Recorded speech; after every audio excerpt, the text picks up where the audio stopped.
How long have you and your family lived here? Actually, my family, our roots are refugees, and we came here in the year 1950. And my grandparents, my parents, and then us here. So 3 generations we are in this area here. How many trees, olive trees, do you have? In this field, I have 6 olive trees. One of it destroyed from there actually, and it's removed totally.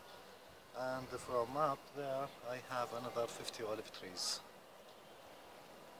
When did you last get a permit to pick your own olives on your own land?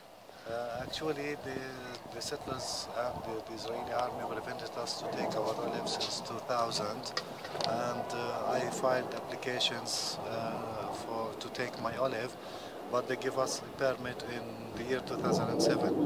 In 2007, in that time, I said to myself, even though I have this permit, but why the settlers coming and attacking us? So I invited international activists, ISM part of those activists, CBT2. They came here and we started to pick the olives, but the settlers came and attacked us, and the Israeli soldiers, they didn't do anything for that, and they took all of our olives.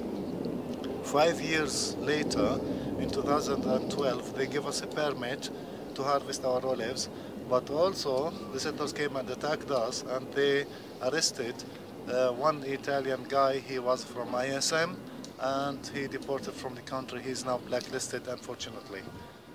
Last year, 2013, they gave us a permit on 8th of October to harvest our olives, but what the settlers did, they came on 3rd of October, and they harvest all of our olives, and they stolen it, all of it. So we didn't manage to take anything from our olives since the year 2000. This year, I'm so happy. This year we have the permit today, 20th of October, and with coordination of ISM, we managed to harvest the olives. I'm so happy that I managed the first time to take my olive now. And I'm really grateful for ISM, grateful for CBT who came to help us. Otherwise, I can't harvest my olives by myself, because they give us only 1 day for the harvesting in this area. So it's been 7 years since you've harvested your olives in this particular area. Exactly. Mabruk? Thank you. So what kind of problems do you face from settlers living so close? This is a settlement behind. What kind of problems do they create for you? Actually, we had a lot of problems with the settlers. From the beginning, when they came here in the year 1984, they started to make harassments against us, and after that they closed all of my access. Even here it was totally blocked with barbed wire, and one of ISMR, I think he told you about that, because he been as a witness about what go on. And they attacked us seriously by throwing stones, garbage, empty bottles, rocks, and they prevented us to harvest our olives. They poisoned my grapes. My wife beaten several times, and she lost 2 pregnancy. They cut the pipes of water, she's my house of water. And imagine right now I haven't a telephone line, because the telephone line, the tower of the telephone line is from here, they cut it. They cut the pipes of water, trees my house of water.